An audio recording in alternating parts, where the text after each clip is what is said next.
morning. Rob Brown here on this Friday, a beautiful cold Friday. Got a great lineup today on the Friday College Roundtable. Executive producer Brendan Martin running the show here. We got Paul Finebaum joining us. I think you all know him. And being from Memphis, we're really proud of him. CBHS, White Station High School, frequenter of Pete and Sam's. I understand he loves that restaurant.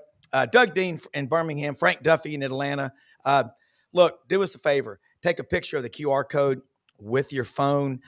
We appreciate all of our subscribers and our sponsors, and we're going to cover a lot of ground in this show. And I like to start the show off by saying good morning, everybody. But I know Paul's got a busy schedule. We watch you every day, and it's kind of like pulling out of the driveway. If you live in the medium, Paul, on I-55, you got to be doing about 110. But right now, I just want to ask you, I guess, the first question. And again, thank you for joining us. You mentioned about how tough it is for 2 straight years the SEC doesn't have a team in the national championship. We're never going to get used to that. How are we going to get back on top of the college football world? Because if Ohio State wins, what's it going to be like just on your show alone? It's going to be pretty bad. I remember exactly 10 years ago when Ohio State beat Alabama in the semifinals, and that's all we heard for a year. And what happened after that was pretty remarkable. Alabama went on a run that put them in the championship game pretty much every year after that for a long time. I don't think there's really much you can do. I mean, you really look at why the SEC didn't make it, and I think it comes down to, pretty simple explanation. Carson Beck getting injured in the SEC championship game. I think they would have beaten Notre Dame. I think they would have beaten Penn State. I'm not really sure they would have gotten past Ohio State, but I think that was really where it all went wrong. And, Alabama's story has been rehashed a million times, but these things are circumstantial. And when you get into a playoff, things are going to happen that wouldn't have happened in the old BCS or obviously in the 4-team playoff. Paul, one other question before I get Doug and Frank and Brendan on. A lot of people on our show have said this, that the SEC, Greg Sankey, is the most powerful man in college athletics, but the SEC only got 3 teams in there. And I guess the big question is, Ohio State finished 4th in the Big Ten, Tennessee 3rd, your alma mater. My wife's Evolved for Life, all of her family is. They have to go on the road to Columbus, but they take a lot of fans. What do you think about that and how we can hopefully stop that from happening again? I say we because we're myopically SEC down here. Yeah, I mean, listen, the SEC did it to themselves. Ole Miss, how in the world did Ole Miss lose to Kentucky? That was the difference in a playoff berth. Ole Miss was really a fantastic team at the end of the season. So was South Carolina, but they inexplicably lost to LSU at home. Bad call, whatever, doesn't matter. That's what happened. And then they lost to the 2 teams they were fighting against. And Alabama's story is self-explanatory. Vanderbilt and Oklahoma. That would not happen again in 100 years. Yeah. But so that's how the SEC ended up there. I mean, it was a circumstantial year, and I know that. I mean, I've been on shows as you guys have, and everybody wants to bury the SEC and blame anyone they can find. But I mean, I'm pretty mystified at how it happened. But I think all you can do is move on. It's pretty rough when you live in Memphis or Atlanta or wherever, and there are 2 Midwestern teams playing in really the heart of the SEC. I mean, I have a lot of callers who say I'm not watching the game. You know what? I may not either. Well, to make it worse, yesterday I'm picking up Cajun food at our favorite food truck over here by the hunting camp in Wynn, Arkansas. The lady serving me had on an Ohio State hoodie. I mean, they're coming out of the woodwork, Paul. They're pretty brutal. I spent the week with them, I guess last week in Dallas. We did our show Thursday a week ago from a sports bar, and it was all Buckeyes. And I mean, all fan bases can rub you raw if you don't beat them. But it was pretty tough because I had a pretty strong feeling Ohio State was going to beat Texas. Yeah. Doug? Paul, first of all, I want if you would pass along to your lovely wife, Linda, that she gave magnificent health care to my dear old mom, who's still clicking along at 89, and in no small part due to Linda's great oversight as her doctor. But not for average people, Paul, that don't have a mental engine like Paul Finebaum to understand that most complex problems have more than one effect, one cause. and so people are talking about NIL, the transfer portal. I think, and I'm curious if you agree or if you have a different slant on it, for dynasty programs like Alabama clearly established under Coach Saban. Kirby Smart was making a case for that and probably will again. If I had to bet, I think it's a little premature to write off Georgia, the way they put talent in. But the dilution, I like that word in this case, dilution of talent at the second and third string level at these dynasty programs is difficult to sustain now. Coach Saban and others have talked about that. Do you think that's the single biggest reason it's that we could say possibly there's the death of dynasties in college football, regardless of conference? I mean, that's what happened to Alabama, and that's why Saban got out. I mean, he looked at and put his second team guy in, and he was just your run of the mill 4-star as opposed to your top 5-star, which was the case. I mean, you go back to 11, 12, 13, 14, 15, 16, and I mean, he was rotating defensive tackles that could have started anywhere.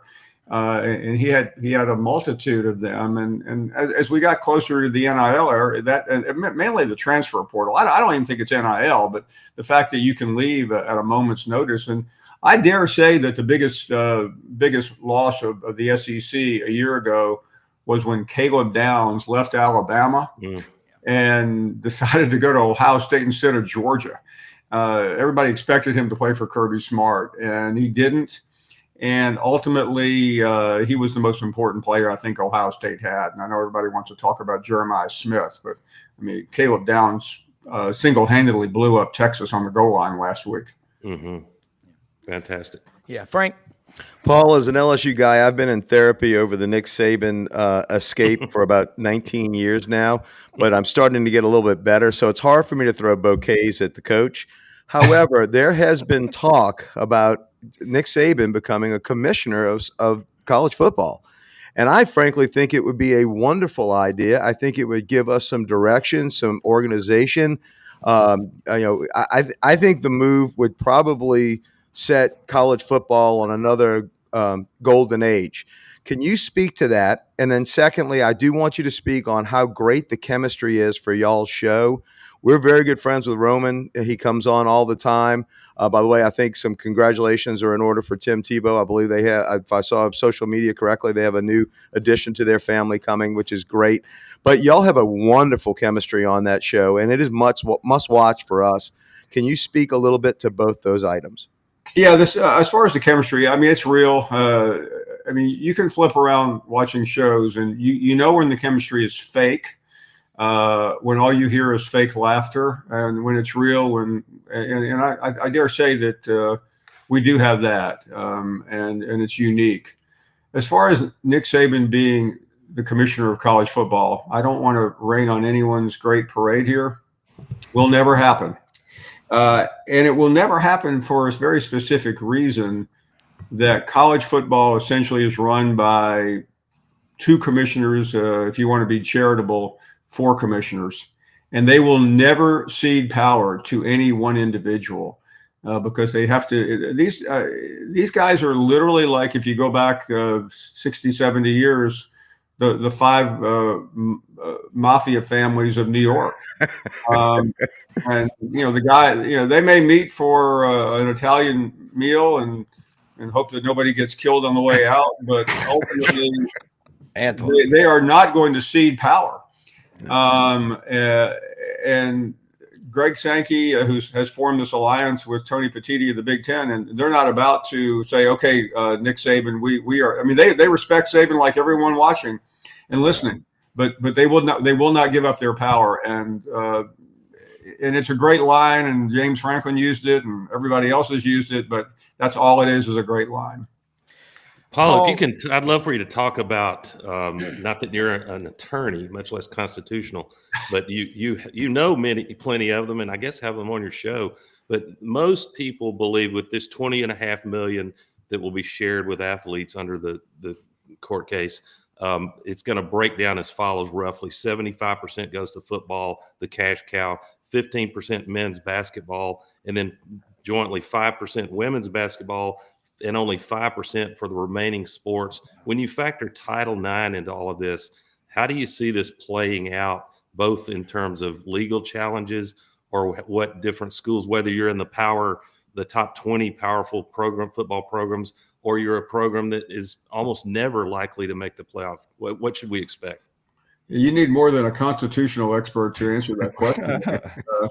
It really does defy the intent of Title IX, but it's also a reality, and it's an agreement. So I think it will ultimately survive the day. But this is just a temporary fix to a very serious problem that there really is no answer to. And I know a lot of people, call for this and call for congressional intervention, but ultimately the people who run college athletics are to blame. They let this thing go way past the due date. This thing could have been settled probably 10 years ago for a very small amount of money, but the head of the NCAA at the time, Mark Emmert, and the commissioners just didn't want to deal with it. They kept passing the buck. So now they have a real and this will never end. And I'll offer this, and it may be a little bit of SEC fatigue, it may be some anger, but I am hearing more and more anecdotally on the road, traveling, on the show every afternoon about a disconnect between college football and the fans. And it's because of the money. It's because of the lack of loyalty. Yeah. And I think it's real. I'm surprised it's taken 3 years into NIL for it to happen, but I suspect you guys are going to hear a lot more about it. There's a real turnoff. Young people aren't quite as concerned, but anybody as you get past 50 or 60, they are aghast at what they're seeing every day. Correct. Paul, we asked John Brady, former coach at LSU. He comes on the show a lot. I said, asked him about that. I said, what did you make, if you want to tell us, when you first started coaching? He said, Rob, I'll tell you, my first 3 years, I made $15,000 a year. And that's when you started in radio. I remember as a freshman at Auburn in the fall of '82, you used to remember the English derby hat, the riding hat that you wore? You were a young reporter, Shreveport Bossier Journal, I think, and that's where Ron Higgins is now. Then you came to Birmingham, and you kind of came in at the end of Coach Bryant, beginning of Coach Dye. And you're really doing a great job of bringing these young reporters on. Talk about that. And Buddy Martin and Brendan, they do an awesome job, and we try to mentor as well. But what advice would you give to a young 20-year-old that says, hey, I want to start a podcast and talk about college football? Because what you say carries a hell of a lot of weight, Paul. Well, thank you. I started my first job out of college was in Shreveport. I'm at $145 a week. And I finally cracked the $200 mark a couple of years later in Birmingham. Wow. That wasn't what I was hired for. That was my first big raise. Wow. And you were living high on the hog. I was. That's right. I mentioned that because don't get hung up on what you're making. If you're good, you can always make more money. But you have to have a plan, and I love talking to young students, and I do it every weekend when we're on campuses, and we have the reporters on our show because we think it's important. But I think too many people think they're going to be doing a show like this. Everyone can have a podcast, but that doesn't mean anyone is going to ever listen to your podcast. And I always urge people to be different. Don't just have a podcast and talk about the same thing that you can see all day long or hear all day long. And I think that's really what separates people. And I didn't really, I backed into this. I did not intend to be a sports writer and ultimately a radio talk show host. I did it on the sly in college. I started playing around with it. And I think too often the structure of education prohibits people. And I know that sounds counterintuitive here, but you have to be creative. You have to be curious. I think the most important thing when young people meet anyone in the industry, whether it's all of us or someone else, is just mine them for everything that they know. Don't stop asking questions and try to make contacts because I once gave a seminar at Alabama about 3 years ago, and afterwards a couple of people followed me out, and next thing you know, there were about 30 people there, and some guy said, "Hey, can I have your number?" I gave him my cell number, and literally for the next year and a half, I must have heard from 400 Alabama students. But you know what? I really didn't care. Yeah. Because it warms my heart to try to help young people. And you mentioned Buddy Martin, who has always been one of my mentors. Yeah. He would never hire me when he was a sports editor, but he was one of my mentors. Yeah. Just never stop. I used to, every time I'd walk into a press box, I would go up to the reporters and the writers and introduce myself and try to find out little things, like anything I could find out, I would ask. Yeah. Paul, and I if you- remember, that I'm quite sorry. well. You just covered the Penn State Alabama game. Alabama got beat 42-21. You were down there in the press box at Jordan Hare, and David Housel gave the famous call, "All right, everybody, let's eat." But that, I remember so well you as the beat reporter, and you earned what you have. And Lou Katcherman and I were talking yesterday here in Memphis, and he's watching right now. But I love that guy. I know him through the Touchdown Club, and I remember, the lunches and the dinners at Folks Folly with some of the characters in Memphis that you know who I'm talking about. But we all love the game, and every one of those people's got a cool story. But I never knew. I just wanted people to hear you had to start somewhere too, and you are very generous with your time. I watch you at SEC Media Days, and Brendan and I saw it this year, and I see it every year. You are hit from every angle, and you are really kind. Go ahead, guys. Well, I just want to say, Paul, first of all, Buddy says hi. And he's super sick and he's super stubborn about it. So, we sent a nurse over yesterday. He's good. He's all right. But he says hi. He wanted me to tell you hello. I always got to ask you every time I see you, because I've had a unique perspective of watching my dad and you interact over the years and working in radio. And can you touch on what switch gears back to football? Can you touch on what you think your score for Billy Napier and the Florida Gators this year? There's a lot of hype right now in Gainesville. Are you buying into that or not? Because I'm as a Gator fan and person, we have, magazine, everything else. I don't know if I'm totally sold on, like all of a sudden we're anointing Billy and this is the next thing. I just didn't know. Do you have a grade, really of what you think happened? Yeah, Brandon, I give him a high grade because he had he was on the hottest seat in the country. And he overcame it, and he had a terrible start, as everyone knows. And I give him a lot of credit for perseverance. I would hate to have to cover him on a daily basis. He's one of the most robotic coaches I've ever interviewed, but that has nothing to do with his ability. And I'll know Florida is back when they're in the playoffs and they're playing for championships. He was on the hottest seat in the country, but he only had to do so much, and he exceeded that. But that's not the standard at Florida or Alabama or any of these SEC schools. So I am willing to give him a high grade for surviving.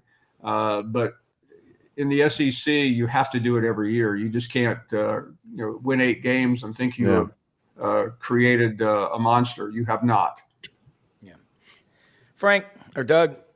Paul, I was going to ask you, I'd love it if, and maybe you can dive back into time permitting, as if you have any time, the 4 hours every weekday, to write articles. And if you were writing one, if I were your editor, and I would ask you this week to write an article on the improbable result of Marcus Freeman making Notre Dame, of all teams, America's team, at least for one night, I believe, next Monday, unless you're in the state of Ohio. Pretty amazing story what he's done with Notre Dame this year. Do you agree? It is the story of college football this year. And this is a guy that only got the job because of Brian Kelly leaving and really trying to hire him at LSU. Jack Swarbrick, the athletic director, was looking elsewhere. He was concerned he'd have a revolution on his hand because the players all wanted Marcus Freeman. And after a year or two, there was no reason to believe it was the right choice. He had that just utter collapse against Ohio State when 12 men on the field, I think, for 2 consecutive plays, and losing to Marshall, and then this year losing, of course, to NIU. And he's just got a remarkable presence. The image of him that sticks with me was last week in the Penn State game. He got an awful call, and instead of just going ballistic, he smiled at the official. he kind of laughed about it. And that resonates. Officials don't forget that. And his game management of that was just simply spectacular. And the sociological aspect of it is important. Being the first black coach in a national championship game. I don't think he has much chance to win. If he did, it would just be gravy on what's already been a fabulous story. He exudes composure. Yeah, he does. Yeah, Marcus Paul, Freeman. I'm going to Italy in July for the destination wedding of friends of ours, and you more than most would appreciate. Guess who the celebrant will be for this wedding? Archbishop Marino at Oh my goodness! century-old chapel in Amalfi Coast. Yeah, when I was with him a couple of months ago, we had talked about this being the celebration year in the church. I was hoping to get over there just with him at one point, but unfortunately, my year is going to be more complex than I had predicted. Paul, I know you got a big day ahead of you. I just want to say two things. My 96-year-old dad, the kids call him Grand Bob. Say hello to Grand Bob. He watches you every day. He lives at the embassy across the street from White Station. He and my 90-year-old mom, and they watch you. He watches you every day in that chair in the den before he goes and works out. But say hi to Grand Bob. And also, what's your favorite meal at Pete and Sam's? Because I'm going to FedEx it to you. I'm serious. Well, tell me what it is. Well, Grandpa, first of all, save a room for me. The way I'm going, I mean, we need to be there. We all are.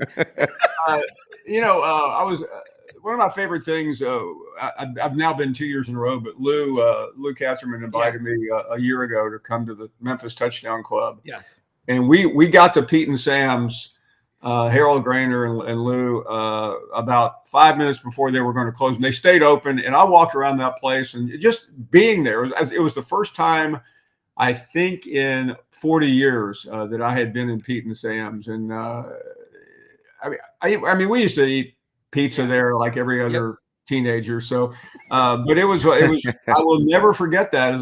It was just, I walked back and started talking to one of the owner's sons, and like every old time, I was like, we used to sit right there, and you could tell this kid just like rolling his eyes. But it was I'll never forget going back there with Lou and Harold and the group. It was so much fun. But I mean, we couldn't. I mean, I'm not even sure how we were able to afford pizza back then, but we were. Yeah. Paul, you've come a long way since AM radio, WAPI, and Mildred, and all of those cast of characters. And by the way, we guess her age is now 104, Paul. If she still have a driver's license. But the Mildred story I've told before, but I'm actually good friends with the guy who does Mildred, Ronnie Sanders, who's a sports agent now, and he's been outed. But I mean, the fact that I did not know one of my closest friends was doing Mildred is one of the more embarrassing moments of my career. And he Paul, told me the story the other day, and I listened to the first 14 episodes of the Mildreds on the way to media days last year on I-30 going to Dallas. I almost went off the road, Paul. I don't know how you and Bob Lockamy and Vickers did it.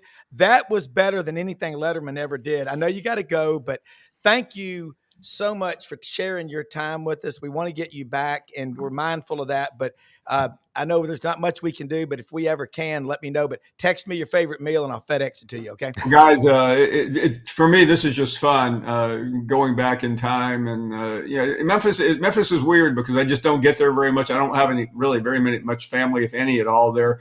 But whenever you guys can get me back there, it's incredibly special, even doing something like this, just remembering the good old days of yesteryear. Thank you very much, guys. This was a real pleasure. Thanks, absolutely. Ditto on Iron. Have a great weekend. Man, I tell you what, that is Brendan. Thank you. Very good job, Brendan. And great questions from everybody. Yeah, great job, everybody. It was great. Great interview. He's so fun. He's really a fun guy. And you know what? And I didn't want to say, wanted to keep the time short, but of all the people I've, my dad has, worked with or worked, people worked under him or whatever it was. I've never heard anyone say nicer things when they've got to the top than Paul Finebaum. He literally is the only one I've ever heard in all of my years say things like that. The last time he was on, he called Buddy a Titan. As a son, that like the ripple effect on that. Like I felt that in my heart. Like I was like, Yeah. because That's you know, beautiful. all these guys just, you know, and I'm not outing anybody. I'm not, and I'm talking big names of people that will just not credit, you know, their step up with Buddy, who taught them how to write an article, who taught, and that's not the relationship Paul and Buddy had. I'm not saying that. And that's the thing. It's just they had a fun rivalry on AM radio over the years, and then they established a friendship. And you know, Buddy never taught Paul anything as far as that's concerned, but he just had such respect. And you know, really special to me to hear Paul say stuff like that about my father, because you know, you just don't hear it very often. I mean, everyone's always taking shots at the Martins, so you know, you get used to that. Well, it's a tough, rough business, and you can tell he's congenial and appreciative of the people that he met on the way up, and obviously he has returned that favor. In fact, Rob, I would tell you, the next time we have a roundtable, if Paul can be on, I would like Mitch to take my place so that Mitch can then speak with No, Paul. I think that'd be great. But you get on. You're right. But I will say something too, like, buddy, and Brenda, you know what it's like with having your dad, and my dad's 96 as an architect. It's so it just knocks you off your feet when architects that worked for my dad over the years came up and say, Brown, they broke the mold when they made your old man. He's the most honest man I've ever met. Always paid me on time, gave me autonomy, and he had an open door policy and always had my back. And is a great listener. And I'll add a narcoleptic, which makes him an even better listener. Sometimes he falls asleep, but that is cool to see. And guys, when I get to talk to Buddy or Brendan about a column that they want me to do or something like that, it is powerful. When I mean, you're listening, it's being coached. And Doug, you mentioned about Nick Saban being the commissioner. That's an interesting take. He said those two, really four commissioners. It's like, you know, the mafia, they're not going to give up. It's like getting all the families together. Yeah, but You're- you how'd see that his work out? reaction though, Doug? Do you see his reaction? He's like, yeah, that's Yeah. cute, but that ain't happening. That's the underboxes. first time I've heard a credible, and Finebaum certainly fits the definition of credible in sports national media, especially college football and basketball. especially Saban media. I mean, Right, but Yeah. I haven't heard most. It's almost like there's this code or requirement that when Saban is mentioned as a possible commissioner of college football, we're all supposed to genuflect and immediately agree with it. And I happen to disagree, but I want to be really clear why. Has nothing. Saban would be the most compelling, competent, and probably most widespread supported if it were a popular vote among a lot of fans. But I just think for it to work, what we've seen, that what we had to do with the format of this 12-team playoff was compromise, and we did the idiocy of making conference champions get an automatic bye. Yeah. And that was Sankey has said that was a bone that you had to throw to get this live, and then you live to fight another day on the perfect design. But I just think Saban would, through no fault of his own, he would be a lightning rod frankly, for a few programs in the SEC.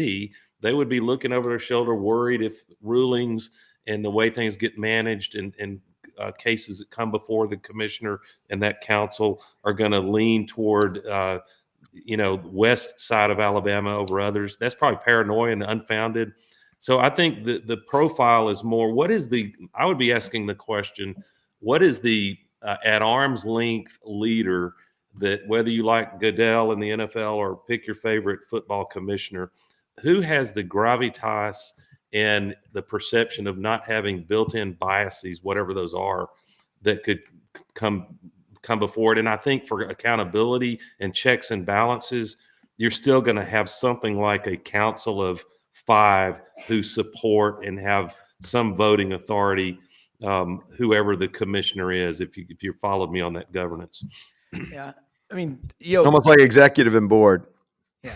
Well, even the United States government is executive, legislative, judicial. It's a triumvirate. It's a 3-tiered. We're a constitutional representative republic. We're not a democracy. The United States is not. So the government, you have to have people with differing opinions, but at the core of everything, they better be focused on we're going left or right. And that's what Doug and Frank and Brendan, you think about Nick Saban, he's going to tell you what he thinks, just like I call Roman Harper the truth broker. I mean, he'll get on here and he goes, the greatest compliment we've received on this show was one time he said, I can say this on your show. I can't say this in other places. And he feels comfortable to do that. And by the way, great questions by this whole round table. And we wanted to be mindful of Paul's time, but he's very kind. And Paul doesn't hang out 23 minutes every day, guys. Hey, Rob, I want to right now. If Paul were sitting here, he would nod in agreement with me. I know him that well. But before we get carried away with this love fest of the great Paul Finebaum, he is gifted at making you intermittently hate him to the. I am never listening to Finebaum again. Oh yeah, so that's the talent. Yeah. And yet, if people are surprised when you meet him in person at a reception or wherever, he will come across a lot introverted and reserved and shy and gracious. Yeah, I've seen it time and again. So it's a little bit of method acting when he goes on air. But there are, if you hadn't been pissed off at Paul Finebaum in the last 2 years, you're not watching him enough. But then he will do something that kind of wins you back. It's kind of like we golfers, you hit enough triple bogeys and you're about to break your club over your knee. And then all of a sudden you pull off a birdie. All right, I guess I'll keep playing. Correct. And I mean, Frank, you make such great points because only you can feel this way about Nick Saban's time. When he left Michigan State, one coach, maybe none of them, nobody got on the plane with him. He came down, naked to Baton Rouge and built a staff. And LSU embraced him. He was 48-16 as the head coach. He left, and I'm not sure who the team doctor for the Miami Dolphins was who made that decision about Drew Brees. I'd love to get him on the show sometime, but Doug and look, I'm either losing 6 national championships or I'm losing a Super Bowl. And no matter which way you cut it, if you'd have stayed at Miami, if you would have stayed at LSU, never went to Miami, never had the issue, I think every one of those Alabama national championships are ours. I believe that in my heart of hearts. Wow. But then we would have never gotten Drew Brees and we wouldn't have gotten a Super Bowl. So it's a pick your poison. But I will tell you, you were talking about the America being a 3-pronged system. College football right now is a stampede land grab. It is like the wild, wild freaking West. It's and outrageous. We're somewhere right around Oklahoma heading out to stake our claims. Somebody's got to step in. I don't know if it's Tuberville, if he ends his reign, or Saban, but somebody has got to step in front of this, and not a Goodell, because I do believe you. I believe, like you said, Doug, Goodell has skeletons in his closet. He absolutely plays favorites. I can tell you that from having to endure Bounty Gate and all the years after that. I can tell you that firsthand, but somebody has to step up. And look, it might be that the power brokers, the under families, like Paul was saying, have to give up some of their power. What's the old saying? Something, a percentage of something is better than, all of nothing. And the way that this golden goose is waddling down like it's the Peabody, to bring up a Memphis reference, but there's a butcher at the end of the table if this thing doesn't get righted. Yeah. Well, we've got to do something because it is like the homesteaders where we hunt pheasants in South Dakota. The Gary Rose's family, they're now on their 7th generation. I'm like, how'd you get it? He said, well, they were like, if you're stupid enough to come out here to take what you want. And your horse is fast enough and you got a pretty ribbon. That's how you got it. So now we don't have any structure, and it's what we're going to have to fix in the off season. But let me say something about one of our sponsors, Winter Timber Outdoors in Athens, Alabama. You'll see the QR code up on the screen. I'll be quick because it's simple. Doug will agree. As a sportsman, I love to hunt and fish. If it ran, flew, swam, or crawled, I'm going after it. And it's in my freezer, I can assure you. You had to eat, right? Yeah. So I go into a sporting goods store like you, Doug. First thing I look at is inventory. What do they got? And number 2 is the competence of the staff. You got both an A+ at Winter Timber. They're in Athens, Alabama. But here's what's happening. They're growing in the footprint. that is the Southeastern Conference. They're building a store in Auburn now, should be opening by June. The store is open in Athens, Alabama, every day of the week. Take a picture of that QR code. Everything you need to hunt dove, ducks, turkey, quail, big game, elk, moose. You want to go get you a ram, desert bighorn sheep. They'll outfit you there. Big Sitka dealer. They've got all the stuff for your deer stands and your food plots. Love these people. They've got ammunition like the Migra loads. I have never hunted ducks with a more effective load than Migra. They fold ducks like a cheap suit. Okay. They're fantastic. Love these people at Winter Timber Outdoors. Let them know you heard about them on SEC Sidelines. Rob, speaking of winter temper, do you guys have the ducks pouring in on you, or is it disappointing? They're coming like back, but man, Yeah. we kind of hit a wall last Friday during this show. It was snowing so hard. We ended up with 9 inches here in Memphis, and we were at the farm that day. We had 9 inches over here in Parkin, Arkansas. I'm telling you. You think we're going to let them leave our ponds to get up there to Arkansas? They ain't no damn way, boy. There's too many damn good shooters in Louisiana to let them damn things get up there. We got some of our young members actually are in Lake Charles this weekend. They did go down there to hunt them. Like a saying. 95% of Cameron Parish is underwater. What's the old saying about Louisiana? Half the state's underwater, the other half's under indictment. That's right. That's exactly right. Hey, look, it's a fun state, though. That's my favorite food state on the planet. Now, guys, we have been told as if the Ohio State-Michigan game and one other have been entirely forgotten. We have been fed that this thing is over Monday night. And I mean, I don't want to channel Lee Corso, but not so fast. This Notre Dame defense can cover people. And, and Ryan Day has, whether he likes it or not, has a resume that is littered with some games that inexplicably his team wasn't ready to play. So 8.5 point spread. Does Notre Dame, what is a path? I want to start with Duffy, if you don't mind, Rob. Yeah. What is a pathway for Notre Dame to find a way to prevail this Monday night? Narrow pathway. They got to guard those wide receivers, and you better not let them get behind you. Because I sat in the Rose Bowl and watched that. Oregon played horrible secondary. And if Notre Dame does that, they're going to be toast. Ohio State's going to go through them like a hot knife through butter.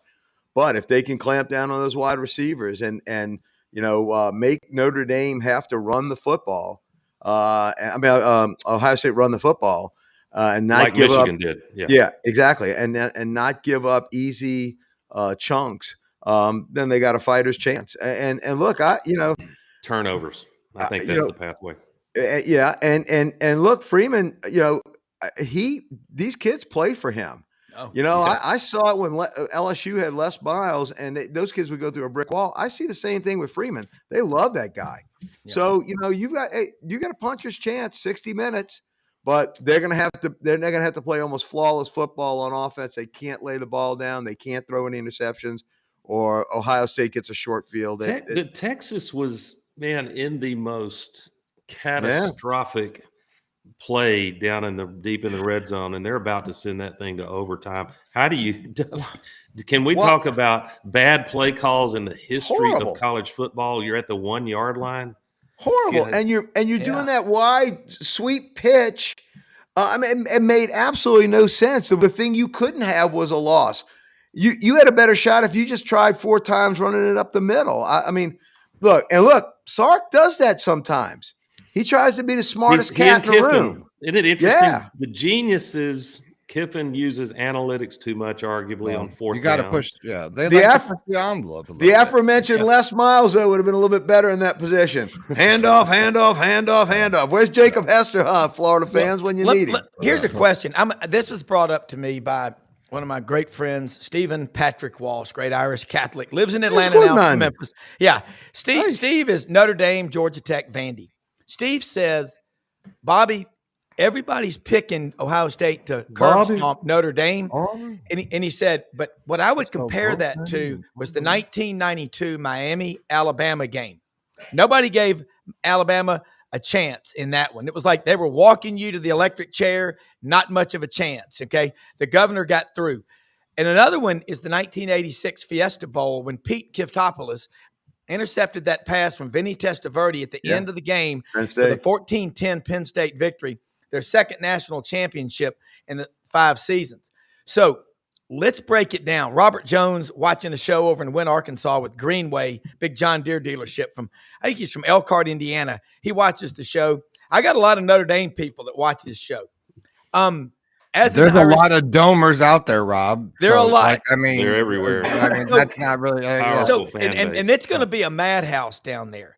Like I said, the lady serving me at CJ's Cajun Express had on an Ohio. I said, really? I mean, you're in Wynn, Can I give you some Arkansas? advice? Don't eat Cajun from anybody in Ohio State sweatshirt.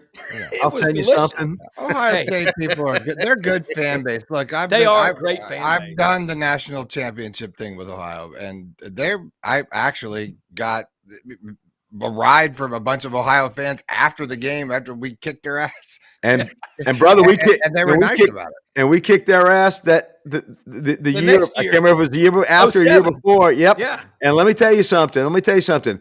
They're pretty humble around us and the Gators because we can pull out. I think our tight end still scored another touchdown. No, Ohio State runs their mouth, but let me tell you, Notre Dame is not bashful when it comes to popping off either.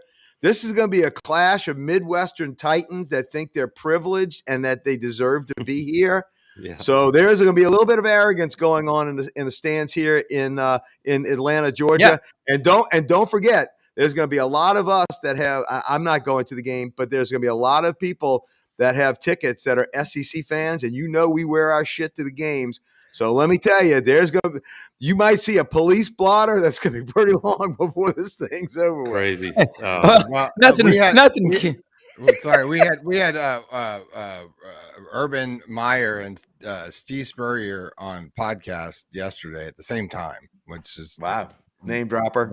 But they were talking about.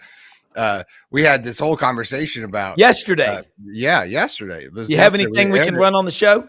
I think I'm just gonna tag it at the end of the show. I might run the whole thing and just put it on there because it's worth it. It's 20 minutes. But it just we talked about.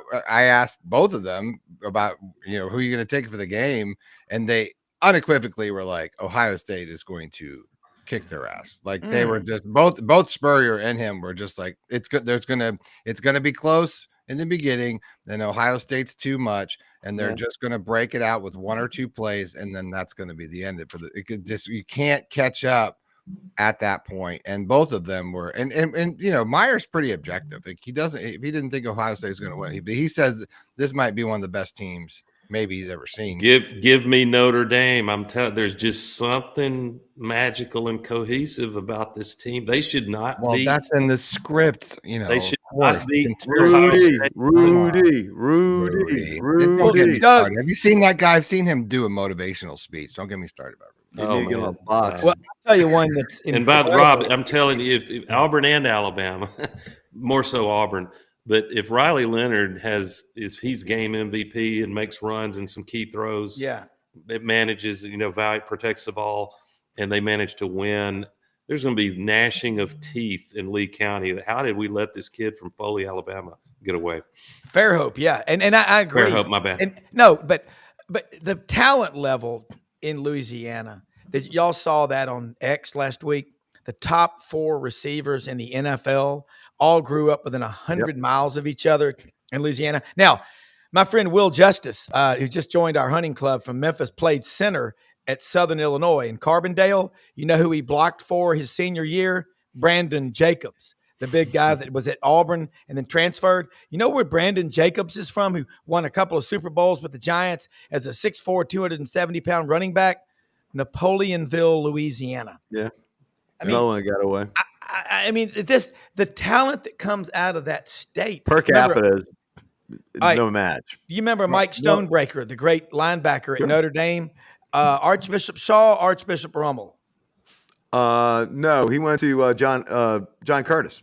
John Curtis. Okay. Well, it's a de facto state Catholic university, LSU. I'm talking about. Yeah. But LSU Notre Dame should really play every year. That would be a great. I don't think you need it. We had home and homes with them about like eight times, and some freaking battles, and we won up in South Bend numerous times. And then, of course, we beat the dog out of them in that Sugar Bowl. Speaking of, when our boys from Florida were about to dismantle Ohio State, we beat Brady Quinn. Jamarcus Russell beat Brady Quinn. And, by the way, you never saw Jamarcus Russell after that look that good ever, ever in no game. So, no. All right, Doug, Great here's talent. one for you. Doug, Before you do, Rob, well, no, finish your question. I'll come back to that. I want to ask you, because your take on this Notre Dame Ohio State game. Everybody says Notre Dame's a lot like a Big Ten team, and I don't agree with that. I think Ohio State's a lot like an SEC team. So Notre Dame might be more like a Big Ten team, but Ohio State's different completely. You mentioned Riley Leonard. He ain't going to stand in the pocket and beat you by throwing for 350 yards. Will Howard, in the Big Ten matchups, Ohio State versus Michigan, Indiana, Penn State, checked in around 200 yards passing. But in these playoff games, he's 300 plus. Did y'all see the meme on Twitter of the UT couple? It was, pretty funny looking couple. And the woman had that hairdo like the big old woman on Hee Haw. And they were at that game and he said, "I've had enough, Myrtle. Let's go to Shoney's." That was. Well, I hate to tell you, Rob, sitting in the Rose Bowl, Howard had 300 yards by the time I got my first hot dog. That's how quick he had those yards. He had 220 yards, if memory serves, but like 5 minutes into the second quarter. And you know where he transferred from?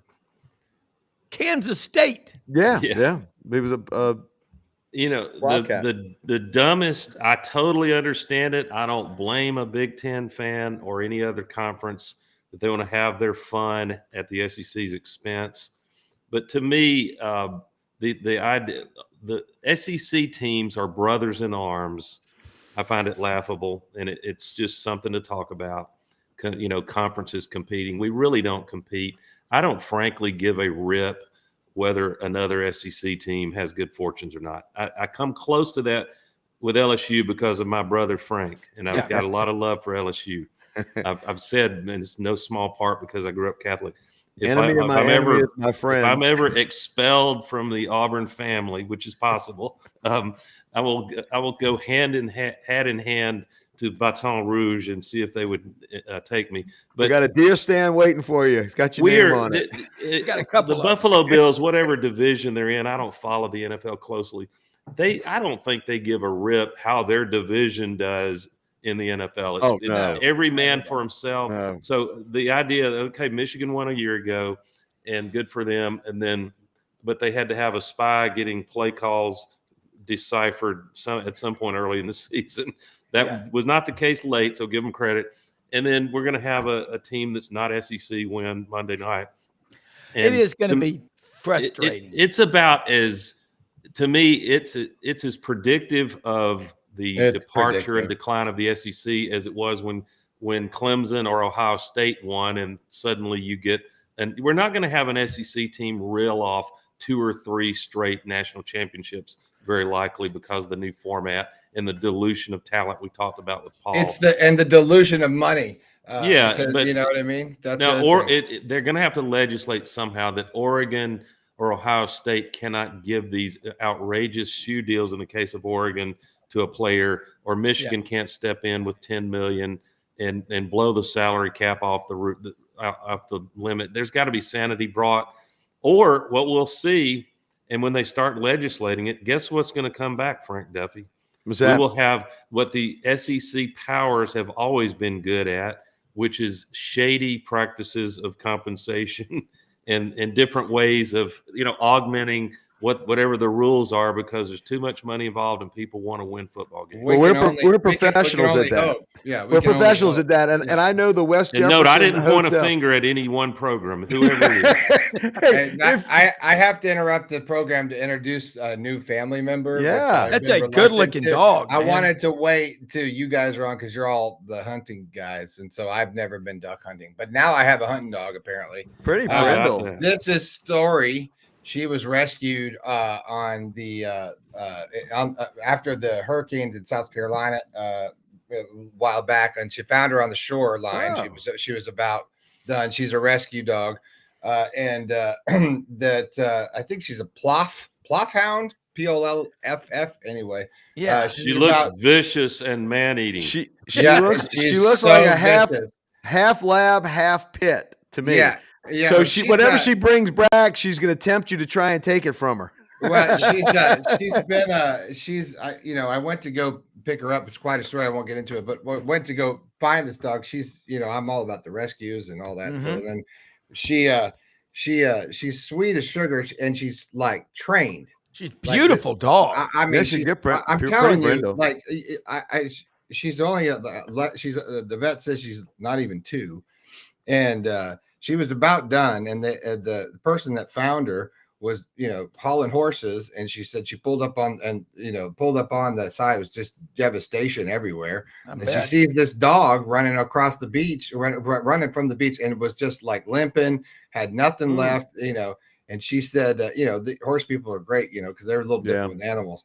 So she pulled it. I was pulling horses across. She said I pulled up on the dog on this dog, and I opened the door, and I said, well, I can't take you on the dog farm. I can't take you on the farm. You're not going to work for me, but I can't leave you either. So what's your story? And so then she opened up the door, and she goes, either you're in or you're out. And I gave you 30 seconds. And she said she sat there and they looked left or right, and the dog jumped in the back. And she's like, I've been trying to find a home for her since. And then I met her. I've been looking for another dog. And I mean, I've had a lot of dogs. The most mild-mannered dog She's sweet. I've You can ever met in my life, and she's so grateful and easy. And she, listens, doesn't eat, chew. I mean, she must have been trained somewhere because she knows sit, stay, run. I mean, everything. I mean, this dog knows. Had to be somebody's dog. Brendan, Yeah. I Not saw Chip, this by the dog. way. And we look. She's already stalking you. She's these predators are. They Yes. Did prey you on see the other opportunity. dog? Did you see the other dog? No, Buried in the back? no. Oh, you don't She see looks- Sammy's under there. Hey, Sammy. looks do you adorable. look at my little dog. She's buried. Bones, come here. Sam, look, this is the face. Welcome to the Humane I Society look. sponsor hour. think they're getting along fine. No, look, They're buried next to each half other. half my dogs I've ever had have been strays. The other half Labrador Good retrievers. girl. And Yeah. I love all dogs. Hey, Rob, be thinking about basketball Good. gurus you're bringing on here because, as you might imagine, as an Auburn guy, I really love to talk about basketball. Yeah, and look, I was going to say, Oh, Ron hey. Slay was supposed to be on with us Brad- Wednesday morning from SEC Network. Well, and Brad, you're you're sideways. sideways. You're sideways, Brad.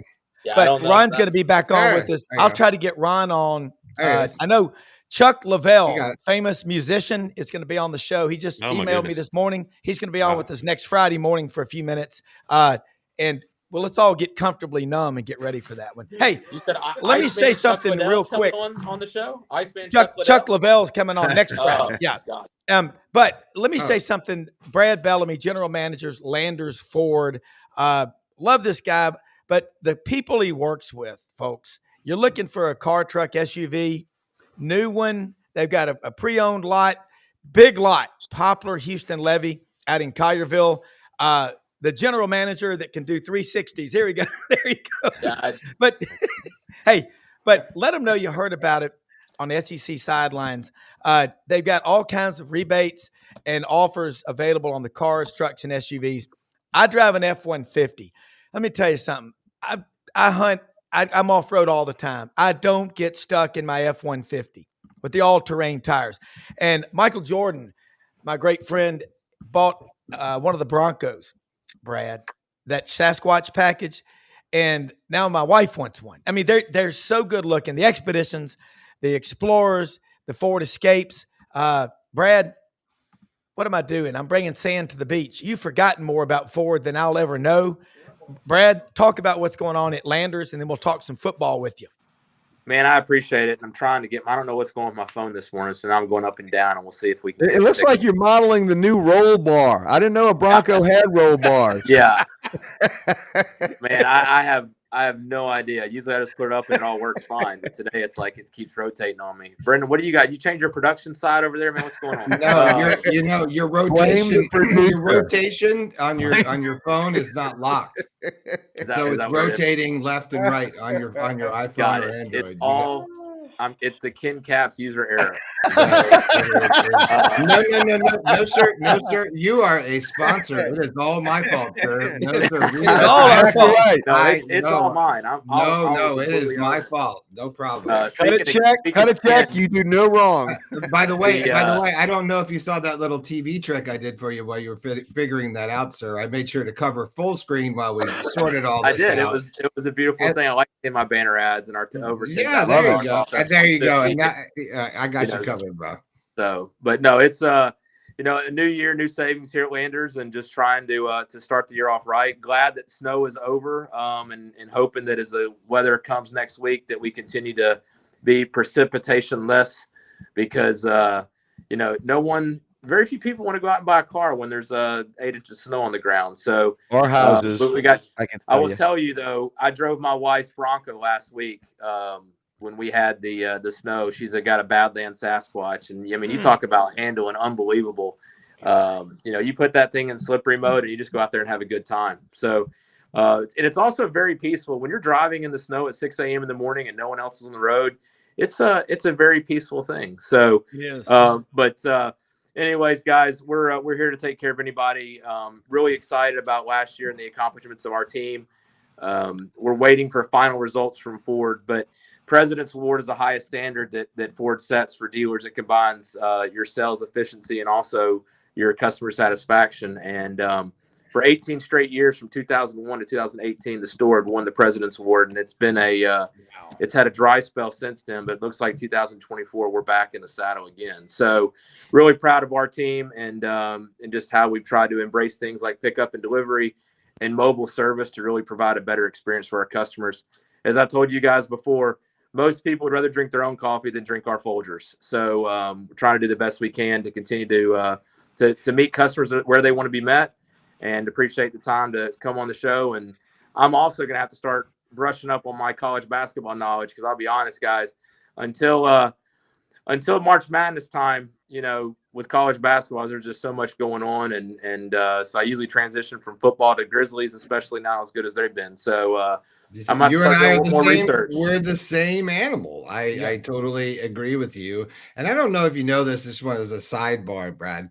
I'm kind of a big deal. Okay. So I would look great in one of those Broncos. I feel like I would look, and you as a Ford person would want me in that Bronco. Endorsement. Right. Yeah. Right. 6'4", he gets out of the car and looks like Matt Dillon. I'm telling you. I did. I put the cowboy hat on. We'll do slow motion, maybe, From Hewlett and Dunn. Like a Brad, would you take a free shot at the absurdity of Big Ten and other conferences declaring the death of the Southeastern Conference in football? I mean, guys, I think that is about as ridiculous as it comes. But I mean, we ended in a scenario where how many top 25 teams did Penn State beat this year? Yeah, Villanova. So, I mean, if you want to count Illinois when they played them, I guess that's a count. But they didn't beat anybody that beat anybody. They didn't beat anybody themselves, and they got to have a home game in the first round of the playoffs, and they got to have a game against Boise State in the second round. So, I mean, take that one to the side. Notre Dame did what they needed to do. They beat Georgia. Notre Dame did what they needed to do, and they beat Penn State. And Ohio State and Texas was a great game. Unfortunately for me, Texas decided not only not to score, but also to fumble for a pick six. So my hedge covered where I had -6 and I had plus 10.5 lost. Thank you, Texas, for not being able to avoid that. But I mean, guys, next year, my only concern is this: the schedules we have laid out for next year are very similar to the schedules we have this year. Yeah. Except, Georgia's going to have all their games at home this year, next year, or a majority of them. They were on the road, so that they're going to have Ole Miss, they're going to have Alabama. We are going to have a little bit of, Big Ten SEC to start the season, so that might establish some ground rules. But I mean, the SEC was down a little bit. They're good teams, didn't show up every week, and but I also feel like if you had those Big Ten teams in the SEC, Indiana's not in the playoff. I mean, Kurt Cignetti did an unbelievable job. He did. But with that schedule, Vanderbilt's in the playoff. Penn State's probably not in it either. Brad, we had Paul Finebaum on earlier. You might have been busy, but he said, and I couldn't agree more, that let's not overthink what the causes were. This year, you have the year one retirement departure of Coach Saban. That's disruptive by any stretch when you talk about getting ready for big games. And that's not a knock on Coach DeBoer. He gets time to get things rolling. Then you have a backup quarterback that has to go in the playoff in that big game for Georgia against Notre Dame. No excuses. Kirby won't make excuses. And then who's to say if Lane Kiffin could get his head on straight about the use of analytics and they can beat Kentucky or beat Florida, who's to say Ole Miss might not have gotten really hot in the playoff? So there's some, that sounds like excuse making.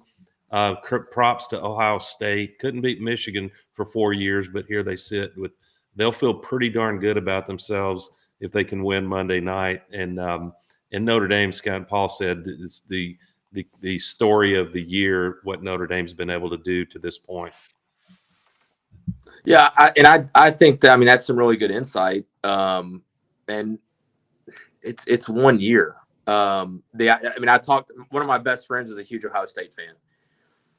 Ohio State's not in the playoff if it's last year. I mean, they're not even playing for the national championship.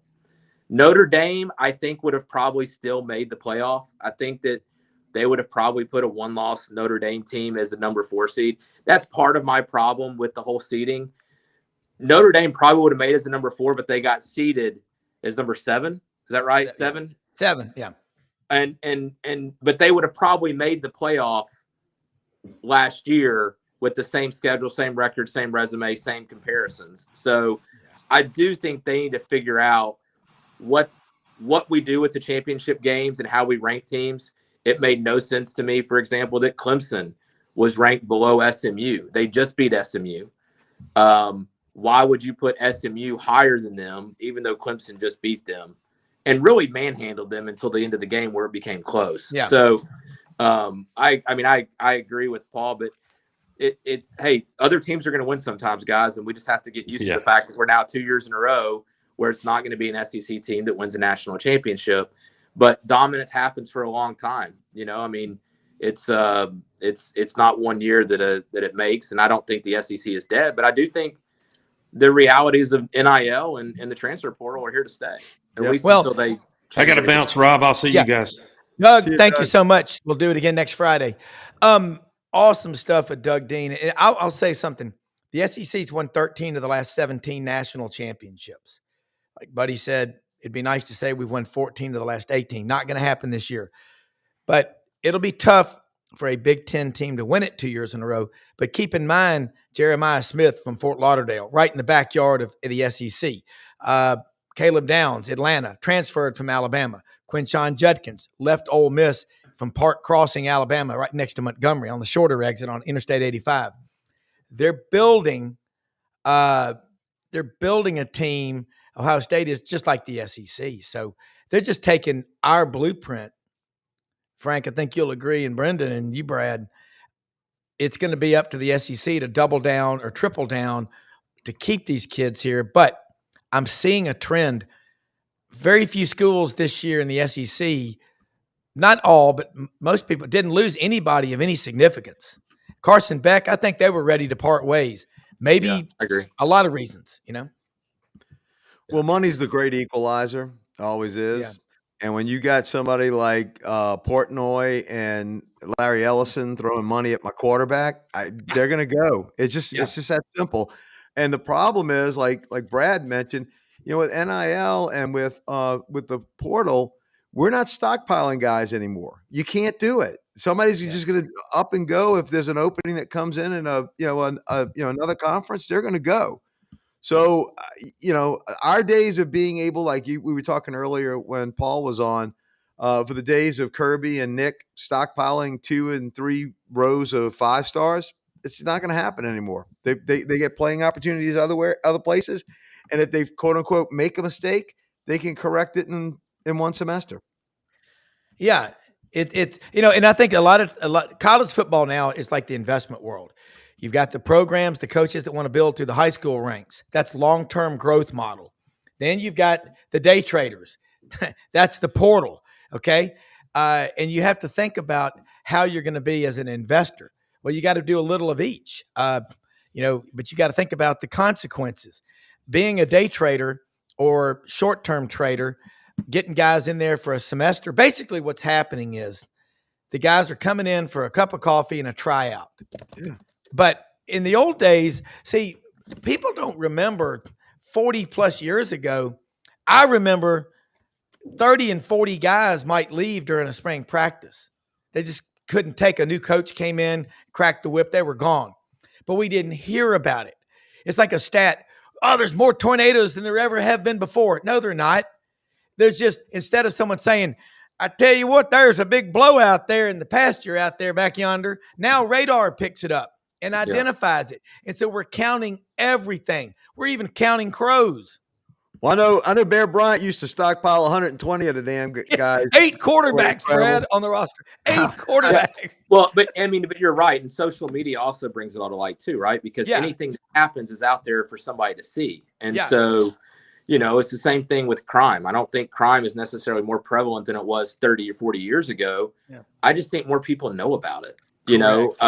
It's always, the thing was always, I was in broadcast at one point in time in college. If it bleeds, it leads. I knew you had some background in this because you're really good.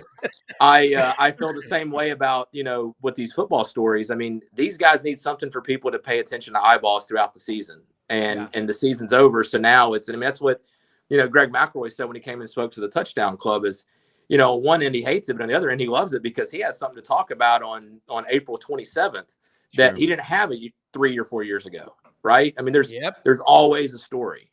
And, back to Finebaum's comment too about Kiffin, that's my concern. I'm a Lions fan after living in Detroit for 12 years. And that's my concern about the Lions with Dan Campbell. I love him and I love his aggressive nature, but guys, they lost last year in the championship game because he was too aggressive. Yep. And the reason every coach doesn't do it is because eventually it's going to bite you in the wrong moment. And that's my concern about the Lions this year in the playoffs is he sometimes doesn't know when to just kick the field goal. He's got the chalk horse and he better ride him like he's the chalk horse and not do any crazy shit. You're exactly right. I think Detroit could win this whole damn thing if Dan doesn't blow something. Yeah. What's going to happen if the Lions win the Super Bowl? Be great. Guys, can we slow down? What's going to happen if the Lions get to the Super Bowl? I mean, there's only 4 teams. There's only 4 teams that have never been to a Super Bowl.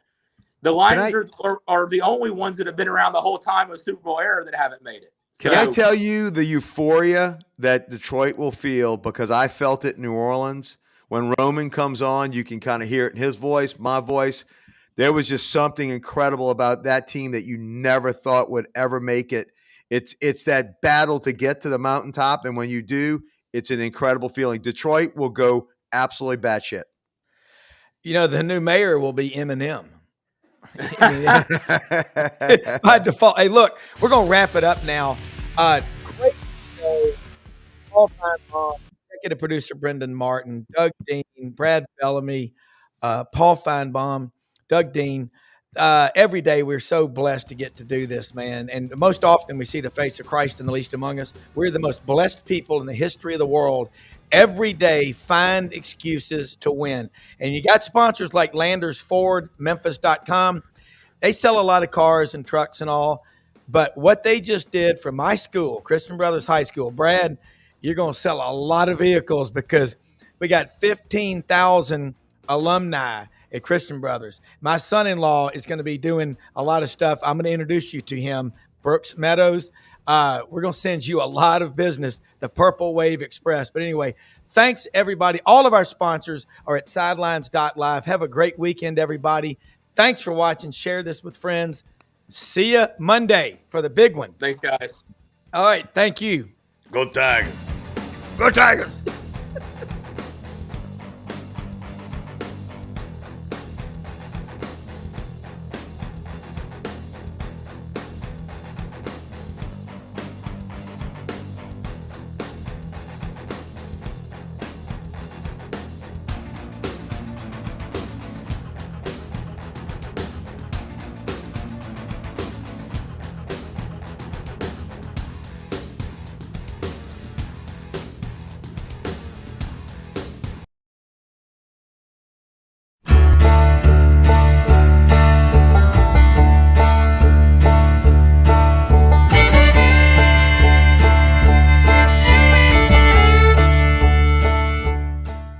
In a perfect world, you'd set a health goal and results would happen overnight. In this world, the real world, it takes time, dedication, and the right support to achieve your best self. The Vitamin Shoppe health enthusiasts are here to make sure you're not wasting a single moment on the wrong supplements. From the highest quality sports nutrition and superfoods to the most sought after trends, you'll find a huge variety of science-backed solutions for every goal. And the people to help guide you along the path to greatness. Unbelievably, every 2 minutes in our communities, a child is either bought or sold for sex. I am Ari Dickey, board member for the Nashville Anti-Human Trafficking Coalition. Join me and millions of others in our fight against human trafficking and for its victims by helping to educate the most vulnerable among us, our middle and high school students. Go to nhtcoalition.org, become a partner, and help keep our families safe, because none of God's children are for sale.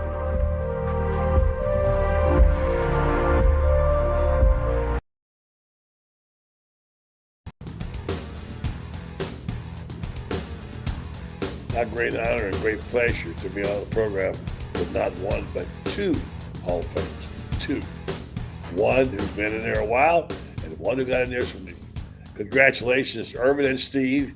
Steve's got one more Hall of Fame on his gun barrel. Urban, congratulations on making the Hall of Fame. That's wonderful. Yeah, thank you. I got a person that grew up idolizing college football, what it stood for, and think that I get to represent these great schools I work for and the great players and coaches I work with. So it's an honor to join Coach Spurrier in the Hall of Fame.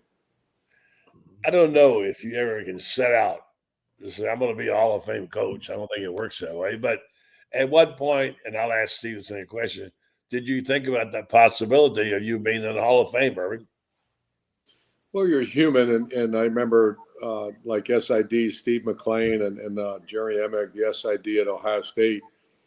You know, they both told me, you know, near the end of my career is that, you know, this is how it works and all that. I'm thinking, holy cow, this is serious. So during your career, you don't have time to think about stuff like that. But once I retired, the SIDs, I had two great ones, you know, just brought it to my attention and taught me told me how it works. So that's when I started thinking about it.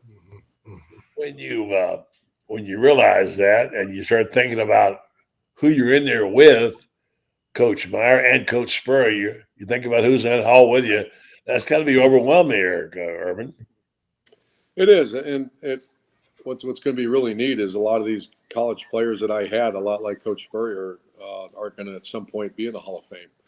I went to Tebow's event 2 years ago, Alex Smith this last year, and there's many more to come. So the one thing about Hall of Fame coaches, you can promise you there's some Hall of Fame players right behind them or sometimes right before them. So, thinking about Hall of Fame coaches and whatever, I'm going to ask you both the same question. Back when you were a young coach, when you thought about Hall of Fame coaches, what picture came into your mind, Steve? Oh, gosh, I didn't really think a lot about it as a youngster. Obviously, we knew who the all-time, great coaches were. General Neyland at Tennessee, for an example. And my coach, Ray Graves, is in the College Football Hall of Fame. You knew that, right, buddy? Yeah, he won right at 70% of his games here at Florida, which was by far the best until Coach Urban and I after him and so forth. But anyway, I think when you're coaching, you don't think about it. And then when your days are over, you look around and say, ooh, man, I hope I get in this College Football Hall of Fame, and congratulations to Coach Urban. Well deserved. And there's some other honors here in Florida. We need to get him in also here, hopefully within the next couple of years. Yeah, that for sure. I mean, you guys did it all. You got all the heartbreak, the number of championships. I've got it written down here somewhere. You guys know it. 3 national championships. I think 9 SECs. You guys got them all. I don't know if 2 coaches ever dominated one school as much as you have. I know you're both proud of it. Let me start with Steve and ask you, Steve, how did you do it? Why and how are you so successful? Well, fortunately, I got here at the right time, buddy.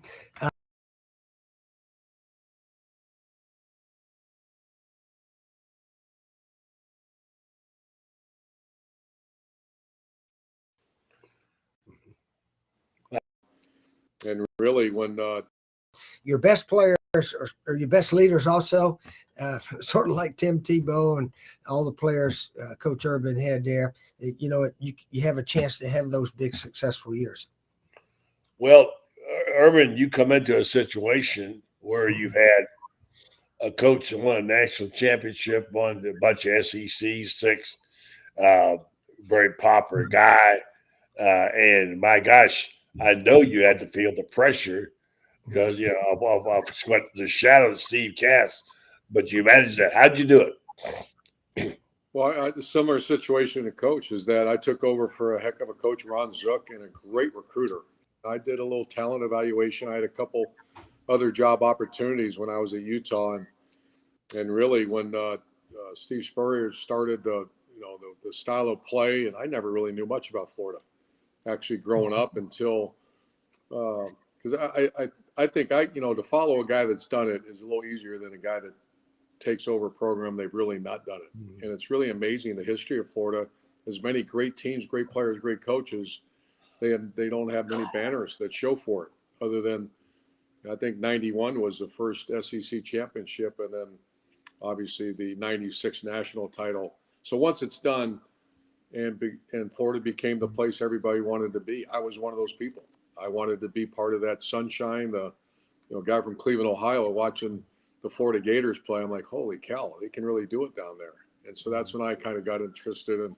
But Ron Zook had a defense that was loaded with talent, a bunch of high draft picks, and we kind of recreated the offense a little bit. And second year, we found a way to go win a title, and then obviously our fourth year, we won a title too. So, but once again, following someone who's done it and proved you could do it, he sets a table, and I think the table's set for the future of Florida. They're going to do it again. Do you think they will return to those days when they were dominant, huh? I do. You can't. I think Florida's too good of a place. It's been done before now, and I certainly will. And they finished strong this year, and who knows? Get a couple good players, a strong quarterback, which they got. Of course they can. Look at some of the teams that came shot up the ranks this year in the college football playoff. Steve always says you can win right away, which he believes, and he did. This program now has perhaps gotten over the hump. It has a young quarterback. I think we're all excited about it. Let me get your thoughts about Lagway, Steve, and then Urban. Mm-hmm. What you say to him? Yeah, I think he's an excellent player, and he's a good guy, and everybody loves him. I mean, he's a leader. He was only a freshman. Hard to be a leader when you're a freshman. So, but he's got everybody pulling for him, and he pulls for the other players. So the attitude is really much improved around here from the last 4 or 5 years, I would say. But anyway, DJ Lagway, and now the recruiting and the NIL were guys that have a choice to go somewhere or the other. I think a lot of them are coming to Florida. Of course, it still comes down to the money thing, which is so different now than when Coach Urban and I were here. But we can match all the other schools money-wise. And so hopefully the players, if the money's close to even, will want to come to Florida. And I think that's happened here within the last year. Lagway, the guy, Urban, that can do it? Everything I see, he's still got a long way to go, because I actually did want to watch him a little bit. I did. I watched the maturity level from his first few snaps to by the end of the season was phenomenal. But the one common denominator of all great quarterbacks is they make those around them better. And that team played, credit to Coach Napier, but also that quarterback. Mm-hmm. Great quarterbacks elevate the play of those around them, and he did that. Yep. Let's talk about this event coming up at Coach Spurrier's restaurant, which is, I'd like to be there. I'd love to have my picture made with Urban Meyer and Steve Spurrier.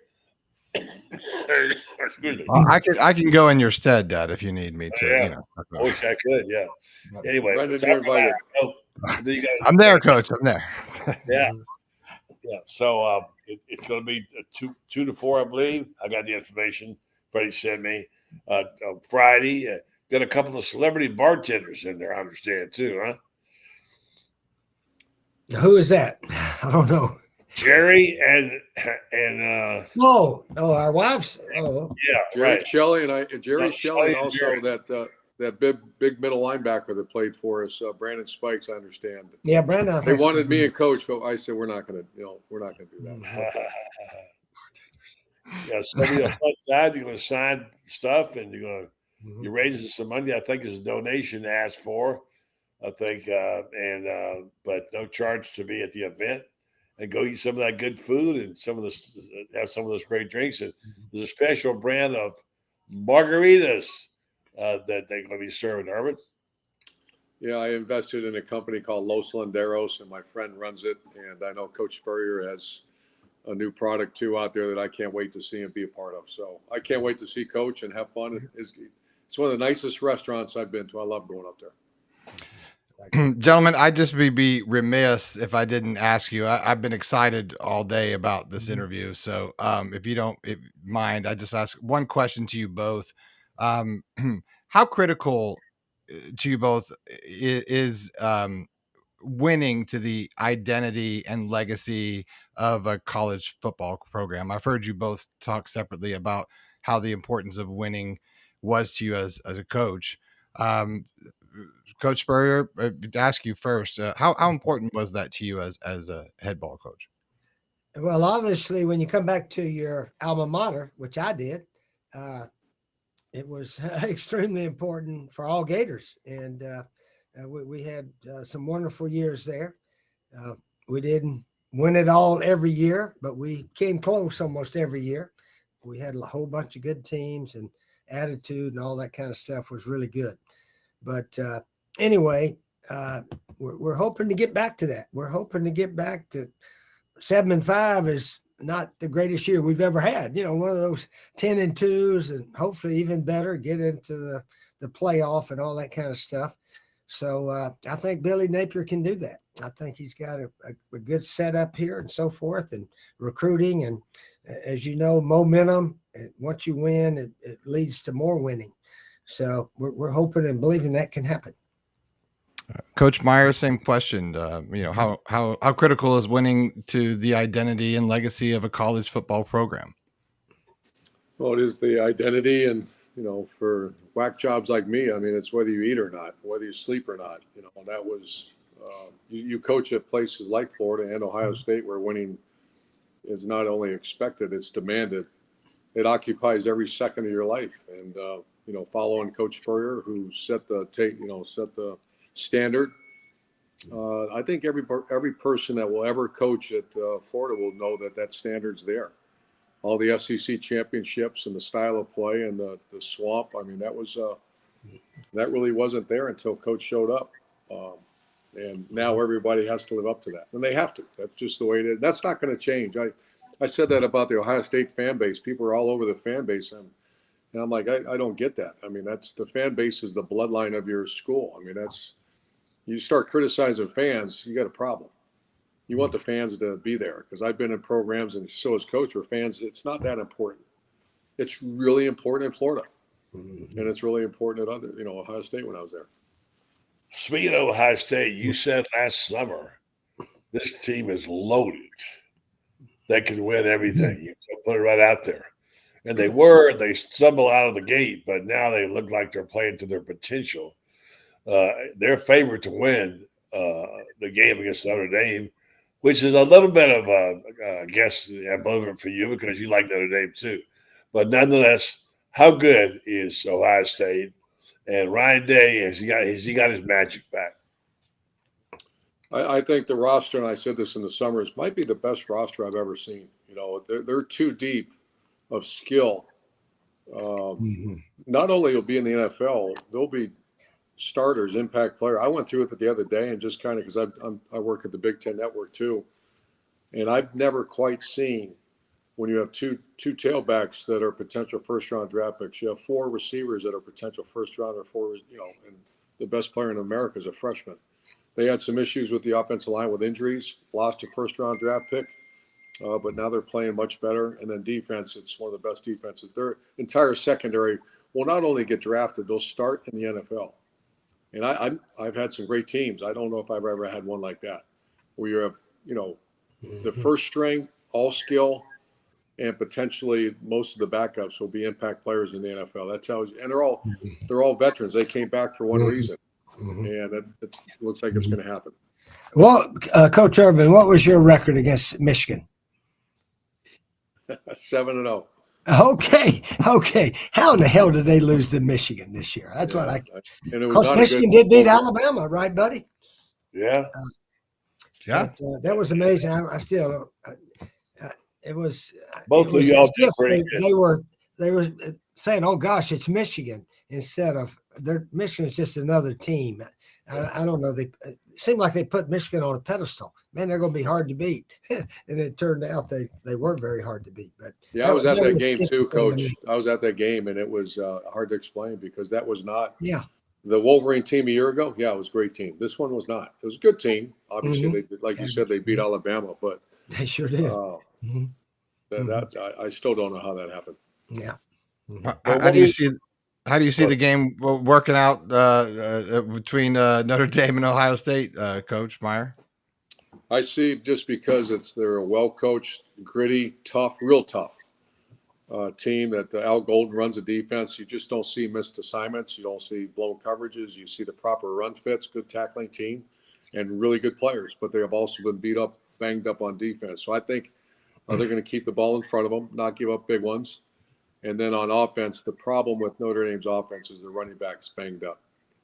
Jeremiah Love, when he's healthy, he's as good as there is, but he's only had 16 carries in the last 2 games. And so I see it's a close game until the late third, fourth quarter, and I think Ohio State's skill, just the wear and tear, will bust loose a couple of times, and it'll be a 8 to 10 point win for Ohio State. Coach Spurrier? 2 touchdowns at least, Ohio State, unless something fluky starts happening, and it can happen, as we all know. The underdogs win a lot in football, but when you look at both teams, Ohio State's a 2 touchdown favorite.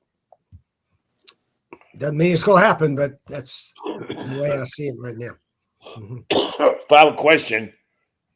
What kind of product do we have here now after 1 year of this system? Is it going to make the game better, do you think, Urban? The college football playoff? Yeah, not just. I think it's been tremendous. I think it's been one of the great things that's happened to college football. I wish it was there when I was coaching, because we had some teams that our 2009 team that lost to Alabama. If we would have had another swing at them, I would have loved to have that. And then the same thing with 2015. That 2015 and 09 might have been the most talented teams I've ever had. And you had 1 loss and you're out. And I'm sure Coach Spurrier feels the same way. Yeah, we had some. The best thing is, Coach, the best thing is the best players are playing. Because the bowl games, they started not playing. All these great players would, get ready for the NFL. Now they're all playing, which is great for the game.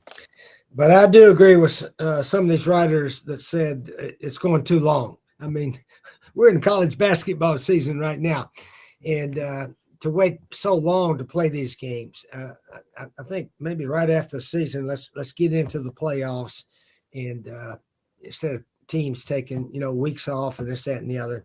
I don't know if 12 is the right number. I always said 8 was a good number. I mean, usually you can see 8 teams that have a chance to win it all, and that's about it.